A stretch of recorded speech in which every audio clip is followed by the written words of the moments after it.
धाम की जय। मित्रों, कल कथा जहाँ विश्राम लिए थी, आज वहीं से आगे बढ़ रही है।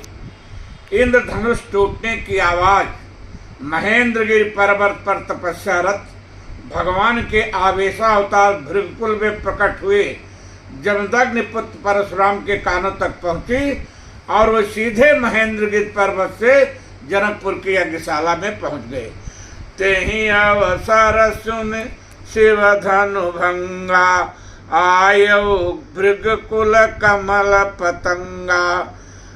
इधर क्योंकि परशुराम जी पहले से ही क्षत्रियों के शत्रु बने बैठे थे और 21 बार पृथ्वी को क्षत्रियों से रहित कर दिया था, ऐसे परशुराम जी को देखकर जो राजा धनुष नहीं तोड़ सके थे, जबरदस्ती सीता जी के लेने की बात कर रहे थे, वो जाके छुप गए।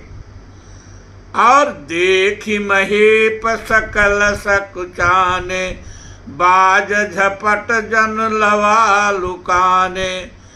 अब तक जो राजा डींग हाँक रहे थे और यह कह रहे थे कि ले छोड़ा बलेस सीय सबको, लेहु छोड़ाय सीय सबको, धर बाधो नृप बालक दो।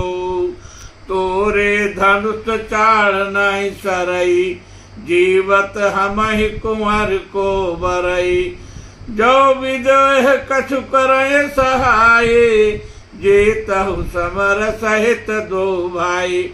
परशुराम जी के आने पर इन राजाओं की स्थिति हो गई कि उठे सकल नए विकल भुआला, उठे सकल भय विकल भुआला। और पितु समेत काहि काहि निज नामा, लगे करन सब दंड प्रणामा। और ये सब बातें चल ही रही थी कि विश्वामित्र जी, जनक जी, कोई भी तो बिना मोहित हुए नहीं बचा भगवान को देख करके। तो ऐसे में परशुराम जी कैसे बचते? देखी नहीं अस सुंदरताई, ये खरदूषण जैसे राक्षस कह रहे थे, तो परशुराम जी भी भगवान को देख करके मोहित हुए। जनक बहोरी आई सुर नावा, सीय बुलाई प्रणाम करावा। आशीष दीन सखी हर सानी, निज समाज लय गई सयानी। विश्वामित्र मिले पुनियाई, पद सरोज में ले दो भाई। राम लखन दशरथ के ढोटा, दीन अशेष देखि बल भल जोटा। राम चितय रहे थक लोचन, रूप अपार मार मद मोचन। परंतु परशुराम जी जहाँ पर पहुँच जाए वहाँ अधिक देर तक शांत नहीं रह सकती। यज्ञशाला की भीड़ देखकर उन्होंने पूछ ही लिया, कहु का अति भीड़। बेचारे जनक जी क्या करते, उनको बताना ही पड़ा। और इतने में ही टूटे हुए धनुष को उन्होंने देख लिया। अत्यंत क्रोधित होकर जनक से पूछ बैठे, कहु जड़ जनक धनुष के तोरा। जनक जी बताएं तो कैसे बताएं? परशुराम जी के क्रोध से परिचित थे। अति डर उतर देत निपनाही। उधर परशुराम जी धमकी दे रहे थे कि धनुष तोड़ने वालों का नाम बताओ, दिखाओ उसे। अतिरिस बोले बचन कठोरा, कहु जड़ जनक धनुष के तोरा।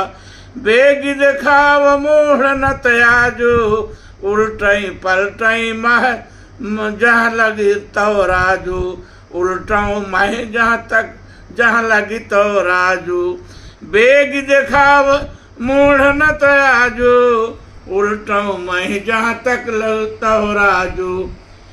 अब कुटिल नृप जो धनुष नहीं तोड़ पाए थे, सब अपने मन पर प्रसन्न हो रहे थे कि अब राम नहीं बचेंगे।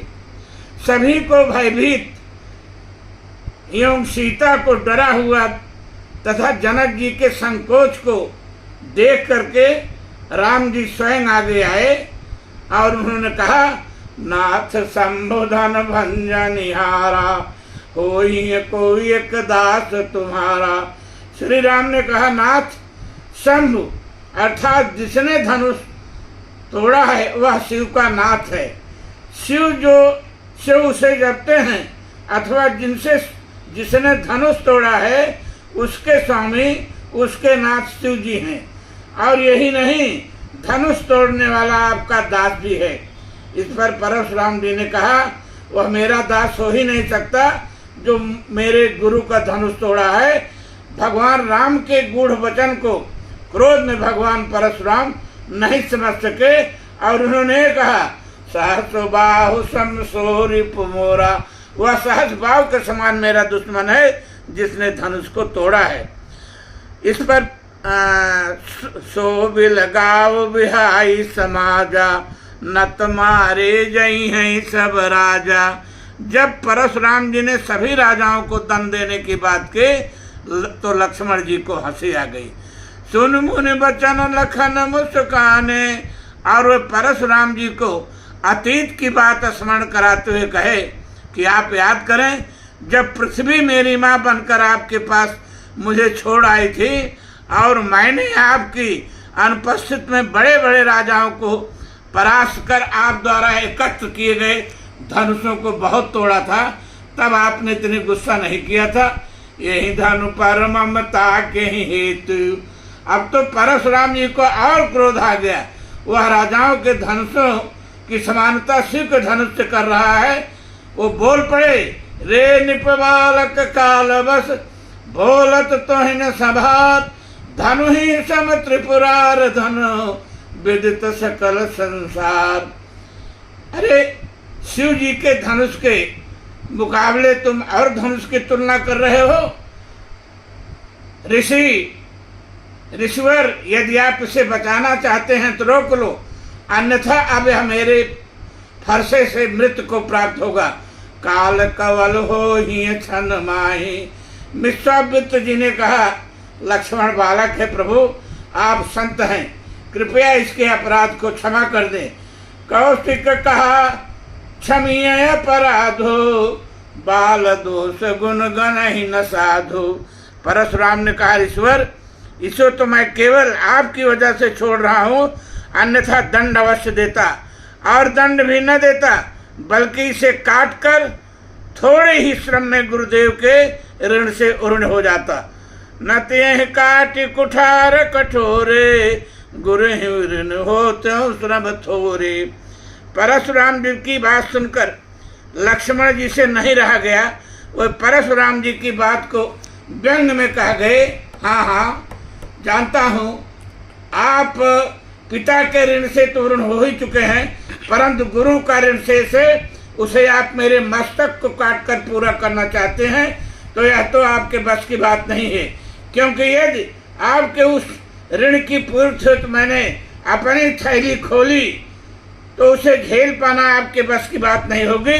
उसे तो आपके गुरुदेव शिव जी ही संभाल सकते हैं। यह लक्ष्मण जी ने कहा। आप कथा को यहीं पर विश्राम देंगे। भवन भवानी धाम की जय।